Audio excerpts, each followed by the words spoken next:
Hey, shalom, shalom, shalom. This is Naaman with the DC Camp, branch of Great Millstone, back for another video. First and foremost, call hello Yahweh, Ba'ashem Yahushua, Ba'ashem Rekah. And of course, double honors go out to the apostles, bishops, and elders of Great Millstone who rule well. Salutations also go out to the fellow Akim that are out there on the highways and the byways pushing the truth across four corners of this earth. All right, so what we have here, Biden's out, Trump's in, as everybody knows by now. But listen to this proud demon here. As you can see, if you've already probably read, Biden admits Israel's war crimes, but who was complicit? And of course, dumbass peon Americans, so-called patriots, because they are so sure that they stand behind the real Israelites, at least in their mind. Wow, when they find out. Oh, anyway, Biden admits Israel's war crimes, and so accidentally confesses own guilt. Boy, those pipes so cold. All right, so here we go. Let's start it. Joe Biden has admitted that Israel has committed grave war. First and foremost, hold on just a second. All right, we're back. What I want to do now is go ahead and get the copyright disclaimer out of the way. This is copyright disclaimer under Section 107 of the Copyright Act of 1976. Allowance is made for fair use for purposes such as criticism, comment, news reporting, teaching, scholarship, and research. Fair use is a use permitted by copyright statutes that might otherwise be infringing.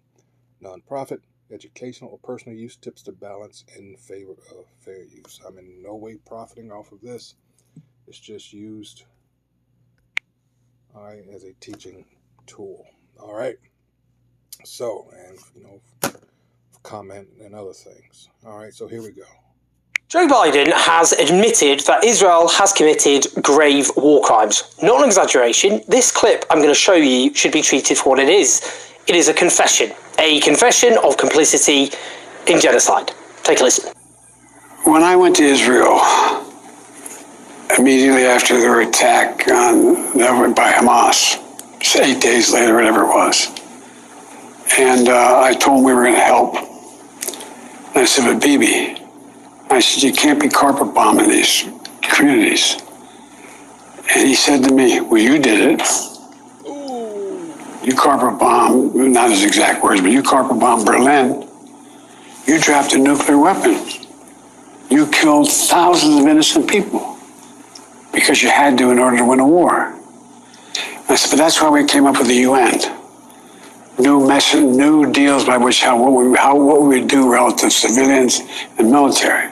Isn't it funny, as in strange, that this keeps coming up?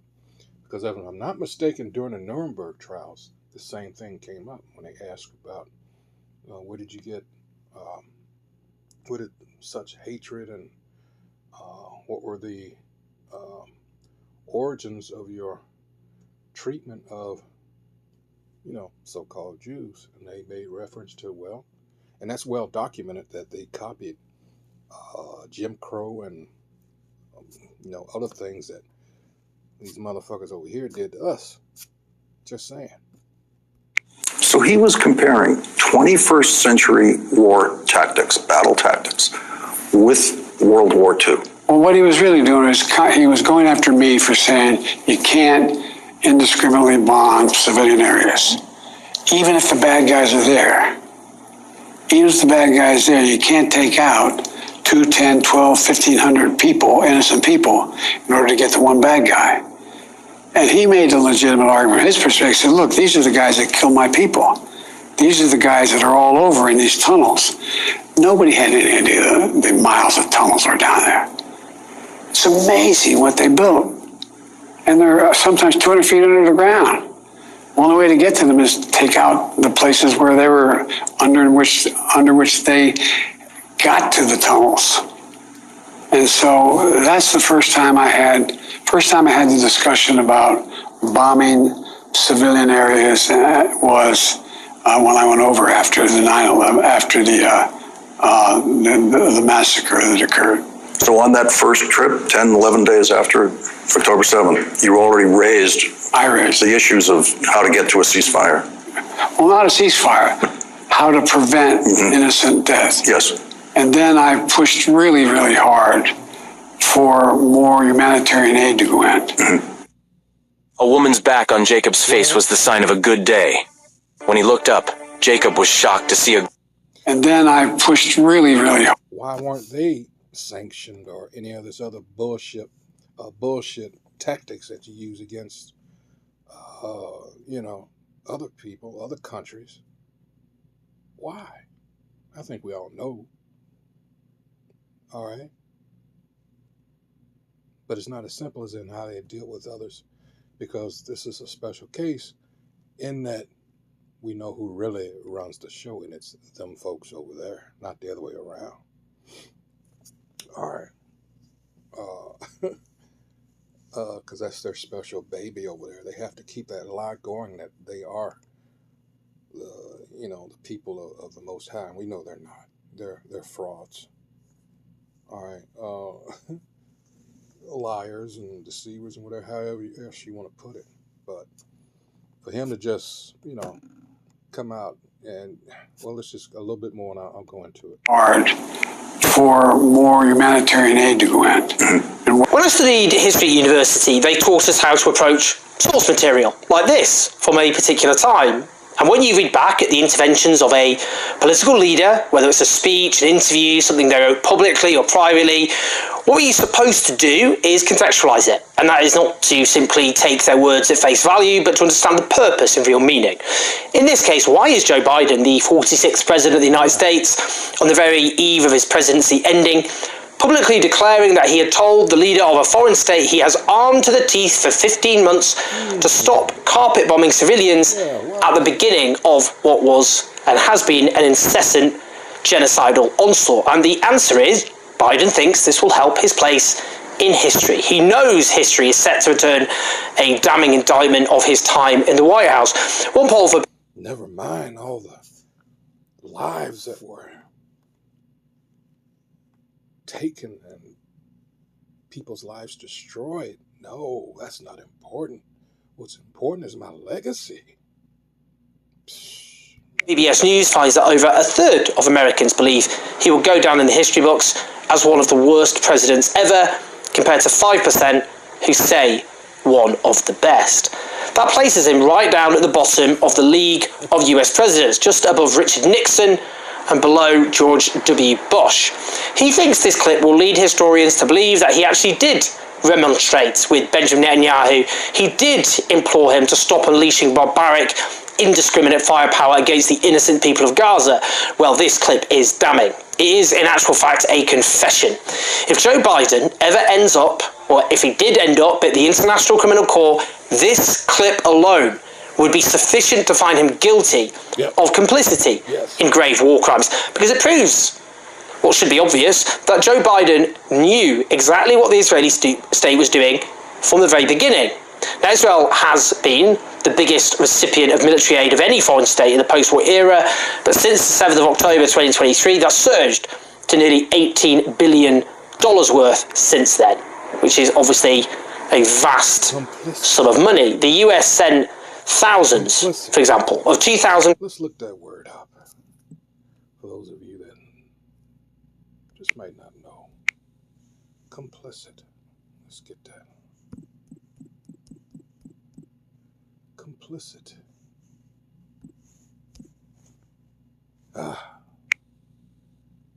Let's go complicity.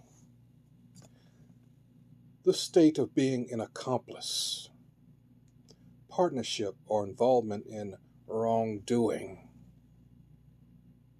Aha! Guilt as an accomplice in a crime or offense. The state of having committed an offense. Jointly, that is. You are complicit. £1,000 bombs to Israel since October 7th, despite knowing full well that they were slaughtering civilians en masse. Yeah. The New York Times, which has had people that can't defend themselves, the best they can do is throw rocks and bottles, but they're looked at as heroes.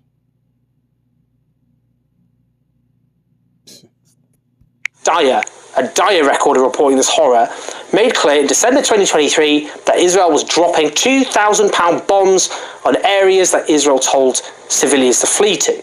In October 2020, they told these people to go here, to go there, and those places that these people went, thinking they're getting away. No, they ran straight into bombs.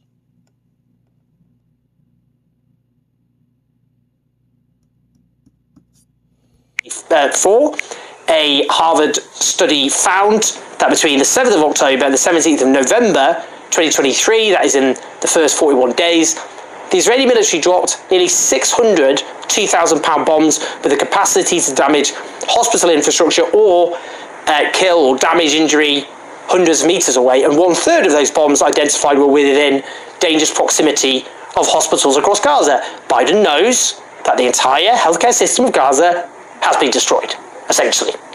Most hospitals have been violently put out of operation. Some of them just reduced to rubble, not least Al-Shifa Hospital, which was the flagship hospital. They killed over 1,000 medics. He knows all this in his more sentient moments. Whilst in a recent study, for example, the NGO Air Wars published...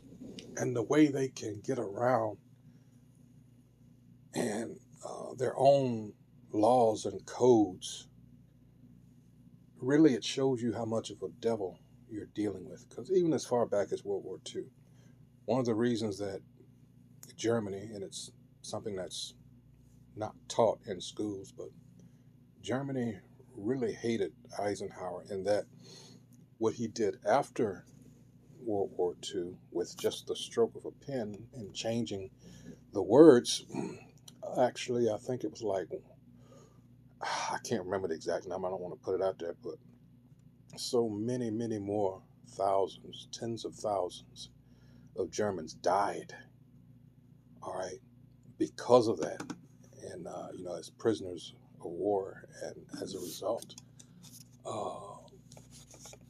some of these things you never forget, although they might not speak it aloud. Trust me, Japan is the same way. They never forgot. All right, but this is how they do. Now, what is coming to mind is the Geneva Convention, and all they have to do is not categorize these people that are being slaughtered as enemy combatants, i.e. soldiers, as in uniform, and this is how they get away with this shit. These are some evil motherfuckers. 606 incidents of civilian harm reported in the first 3 weeks of the onslaught. So Israel was in the midst of doing that when he said this. That was halfway through that first 3 weeks that Air Wars looked at. I mean, obviously that onslaught carried on. I'm just talking about this particular time frame Air Wars was talking about. They found in that time frame a minimum of 5,319 civilians were killed by the aerial onslaught in the first 3 weeks, concluding by almost every metric the harm to civilians from the first month of the Israeli campaign in Gaza is incomparable with any 21st century air campaign. It is by far the most intense, destructive and fatal conflict for civilians that Air Wars has ever documented. Now, this is what academics and journalists uncovered. The US security services, bear in mind, have vastly more resources to know what their ally is doing. And we can hear from this clip, which should always be obvious, Biden knew exactly what was happening, and he kept arming what are, under international law, grave war crimes. I just want to take on the comparison he brings up here, that Netanyahu apparently spoke about, which you hear a lot from Israel's cheerleaders. It's a comparison with World War II. It is so disgusting, so offensive. At the outset, comparing the primitive, unguided bombs of that era with what is supposed to be one of the most technologically sophisticated militaries on Earth is outrageous.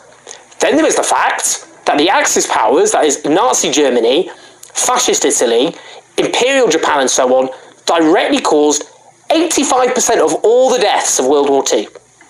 It's not like this idea, you keep coming up, it's like, well, look at all this, we were killing, mass slaughter of civilians. The vast majority of people slaughtered violently were by the Axis powers, not by the Allies. And I just want to add this as well. Let's be clear, World War II was a righteous, just war against fascist barbarism waged by the likes of Britain, the United States, and the Soviet Union. But actually the Allies did commit war crimes. Just be very clear about this. The firebombing of Dresden, for example, that was a grave war crime, served no military purpose, and was seen as such by people at the time, I might add. And out of World War II, we had something called the Geneva Conventions. I don't quite understand why Joe Biden's talking about the United Nations in that context, the Geneva Conventions, which criminalised some of the things the Allies had done. But all of that aside, Nazi Germany was a military superpower, which was conquering the whole of the European continent, waging a war of annihilation on the Eastern Front, committing multiple genocides, of course, the Shoah, the extermination of 6 million Jews, all the genocides as well, and they had a genuine shot at world domination. The whole world dominated by Nazi Germany and its hideous allies. Gaza is a tiny slither of land no bigger than East London, which, before all of this, was legally defined as being under occupation as per the United Nations, under the longest siege of our time, mostly made up of a refugee population, indeed, mostly the families of people who've been violently ethnically cleansed in 1948, people driven out of their homes, as is, not a military superpower conquering the world. I think that's what they call over there, was it Nakba or something to that effect? I can't remember the exact term. But yeah, 47, 48, they've been dealing with this shit, these imposters, and, you know, even though that's not their land either. But, man, let me get some scriptures here, because this shit, oh boy. I might as well stay right here, because this is who you're dealing with. Psalms 43:1. Judge me, O Most High, and plead my cause against an ungodly nation. You know, this nation of Edom, all right, will deliver me from the deceitful and unjust man. All right. And I only say this and apply it to what we're discussing here is because you got a lot of Jake mingled amongst those Palestinians. All right. Remember, we're scattered all over. All right. And this is, let me go to 73 and 5. Again, here he is doing this interview with, as far as I can tell, no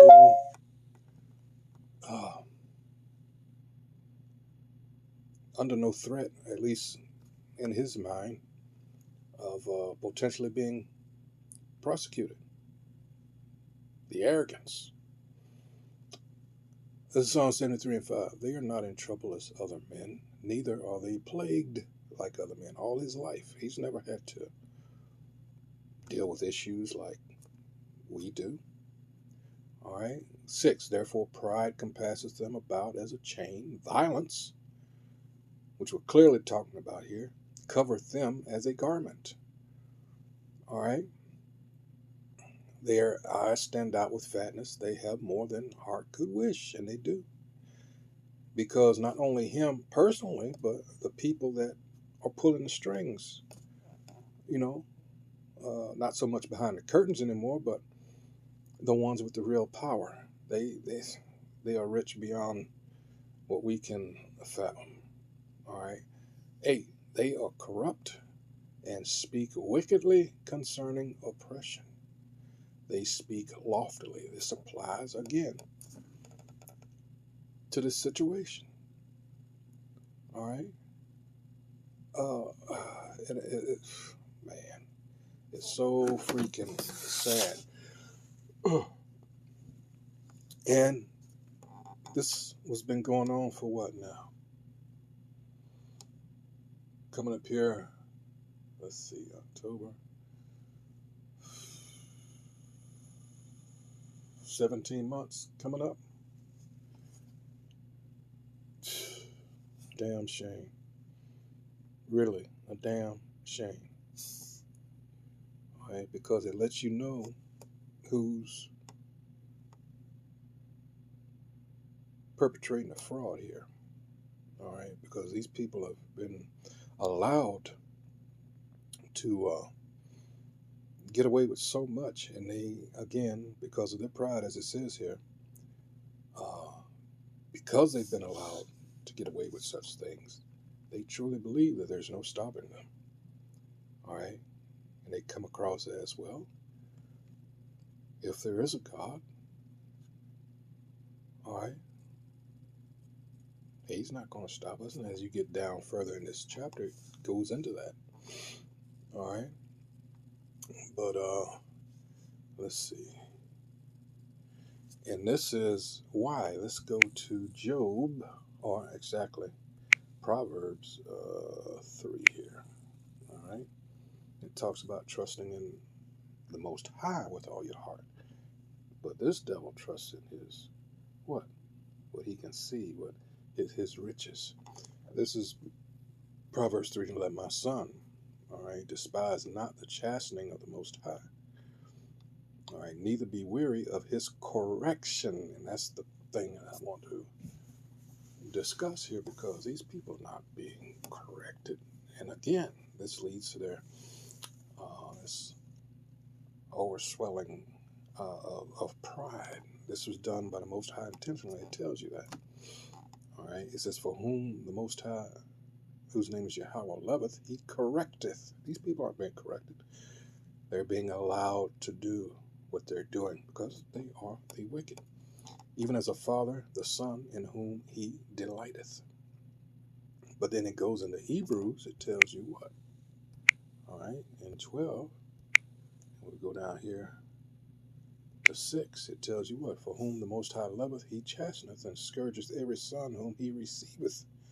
If ye endure chastening, which these people are not, I mean, they're complaining about little bitty things now. The Most High dealeth with you as with sons. For what son is he whom the Father chasteneth not? Good question, right? But if ye be without chastisement, whereof all are partakers, then are ye bastards and not sons. Isn't that something in the scriptures that... Oh, let's get that real quick. Hold on. That whole region there is occupied by who? The Rothschilds did all kinds of excavations and diggings. You know, they got their archaeologists and anthropologists, you know, to study. They know that they don't belong there. They're not native to there. All right. This is Zechariah 9:6. It says, judgment on Israel's enemies. And it says, and a bastard, what is a bastard? Shall dwell in Ashdod, and I will cut off the pride of the Philistines. A bastard. And when you go as far back as Genesis, the 4th chapter, and you're talking about a certain lineage, a line, a seed line. And we find out that it's the seed line of Cain. When you go to verse 14 in Genesis 4, it tells you, when it talks about the face, that second face is going into favor. All right? And that whole line, starting with Cain, fell out of favor with the Most High. That was it. All right? That was that separation. That's it. All right? And a bastard shall dwell in Ashdod, and I will cut off the pride of the Philistines. So, here we are. Let's go back to Hebrews 12. I think I was on 7. All right. So, again, 8. If ye be without chastisement, whereof all are partakers, then are ye bastards and not sons. So, you've not been corrected, especially like the Israelites. That's part of the curses, right? It tells you these curses will cleave to you. Well, let's go jump to Deuteronomy. I know I'm jumping around, but I'll make it. Hold on. Starting at 45. It tells you, because if you read at the very beginning, Moses tells the Israelites that, well, if you follow the Most High's law, statutes, and commandments, hey, all these blessings are going to come upon you. All right, going back to Deuteronomy 7. All right, then you will be, held to that. Everybody, well, 4, and then, all the way up until 7. All right, because these are law, statutes, commandments, and 4, it says, and all the nations will, I'm paraphrasing, will look to you. All right, but in 28, when you get down to 15, it tells you, but if you do not, all right, uphold the law, statutes, commandments of the Most High, then these curses will fall upon you. And this, in 45, it tells you, all these curses shall come upon thee, and shall pursue thee, and overtake thee, till thou be destroyed, because thou hearkenest not, making reference back to the beginning of this chapter, unto the voice of the Most High, Yahweh, to keep his commandments and his statutes which he commanded thee. And what? They shall be upon thee for a sign and for a wonder, and upon thy seed forever. These people aren't dealing with the curses that say here that would be an identifier. So what's going on here? It tells you why. Because thou servest not the Most High Yahweh thy God with joyfulness and with gladness of heart for the abundance of all things. So there we go. There we go. So it looks like we have frauds here. We have pretenders. And all this is coming out, and there's nothing they can do about it. All right? So now, in his pride, he comes out here, yeah.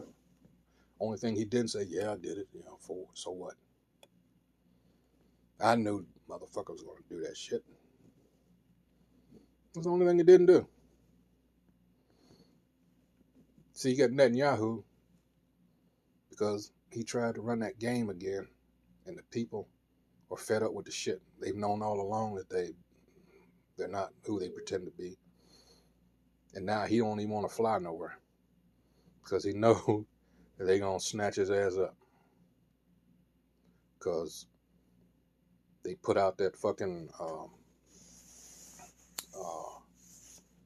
decree out on them at the international court. You're wanted now. Continuing on. Of their homes, as is, not a military superpower conquering the world. Frankly, a small ragtag militant force. Not to say, by the way, that terrible war crimes weren't committed on 7th October. I've always been clear about that. I've always had more consistency on this.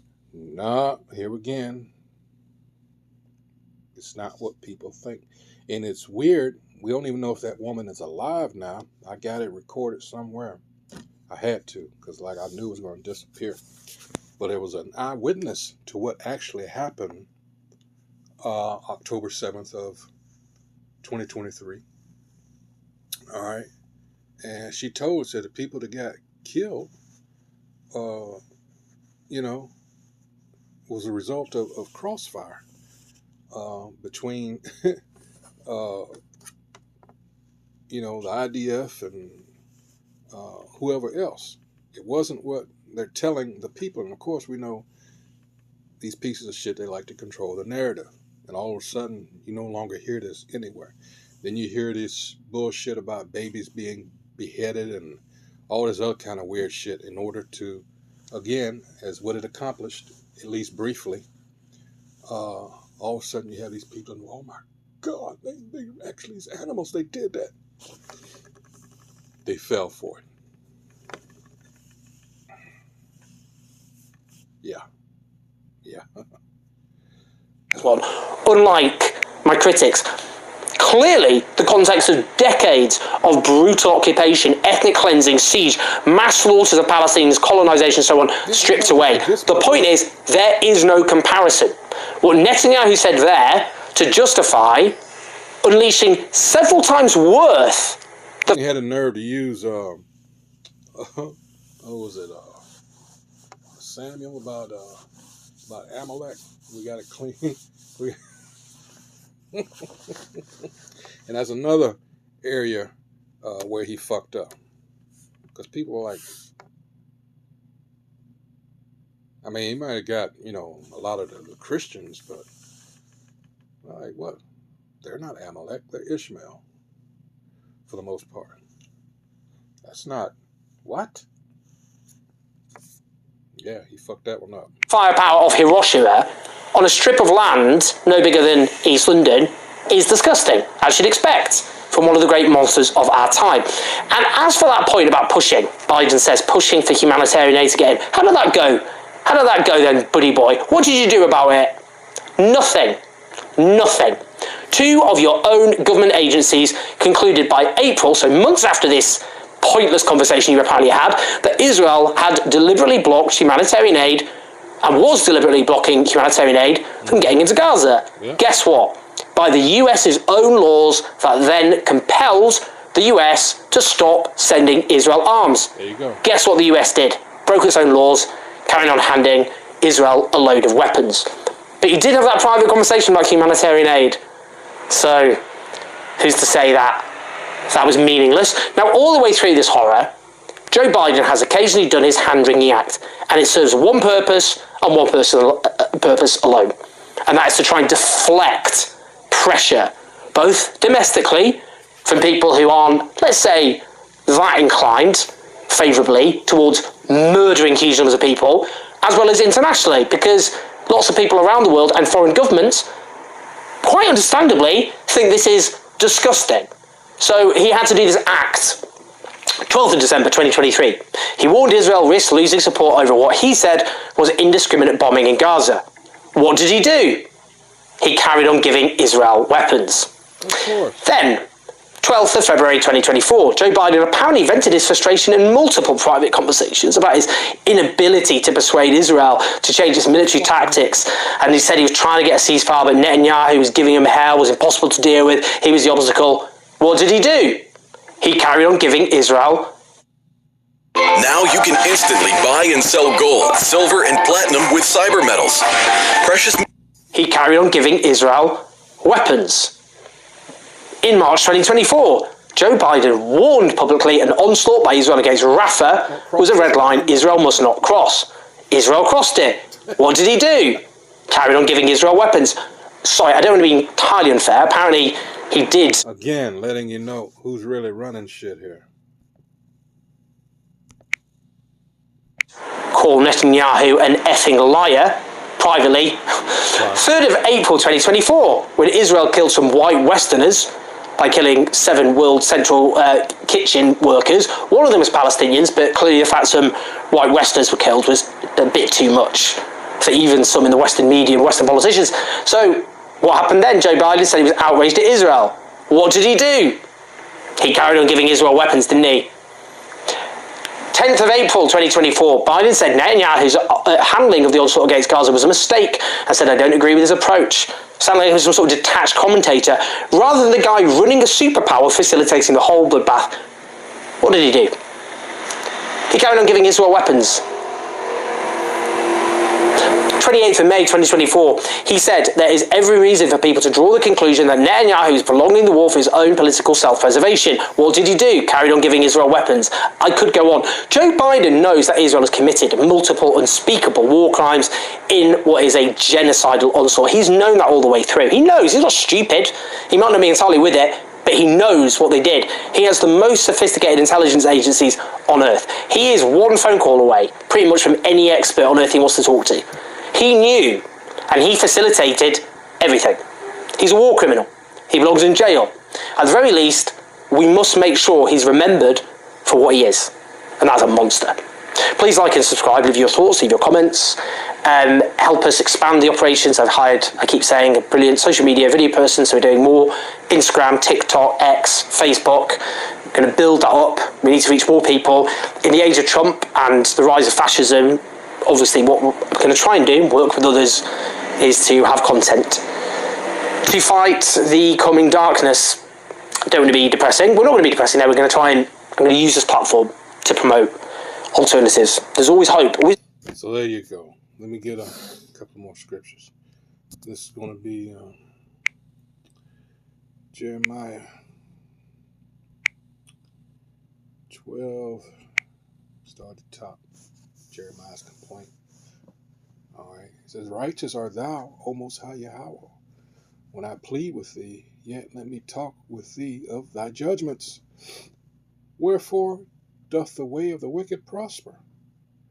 Wherefore are all they happy that deal very treacherously? And again, goes back to what I said earlier. The scriptures I read earlier, they thinking they're going to get away with this for the most part. All right, but then at the same time, we know that, yeah, they're shaking in their boots because they know by the signs. See, there's things that they're aware of that the average Joe isn't. All right, and that's only because they choose not to be aware for the most part. Especially the Jakes. We're out here on the highways and byways trying to, but you just refuse to listen. All right, this place is done. This whole wicked system. All right, this beast system is at its end. All right, it's, on the respirator, to use that. As it says in Revelation 12:12, it says, this devil knoweth he hath but a short time. All right, so woe to the rest of you, because he's going to come down with great wrath. Slocky. Why? Because this is the person behind the mask that he wears. He's going to show you who and what he truly is, and you're not going to like it. But see, per Ezekiel 3rd chapter, we getting the blood off of our hands. We're out there doing what we were told to do, trying to tell you what these things are that are coming. So like it. All right, it's already up on you. And this, so like this president, he was chosen to carry this out. So hey, it's over. It's over. So with that, once again, I hope everyone who viewed this is edified. This has been a guy by the name of Owen Jones. Got a nice website here. Biden admits Israel's war crimes, and in doing so, he admits his own complicity, the government's complicity. All right. So with that, until the next video, hey, shalom.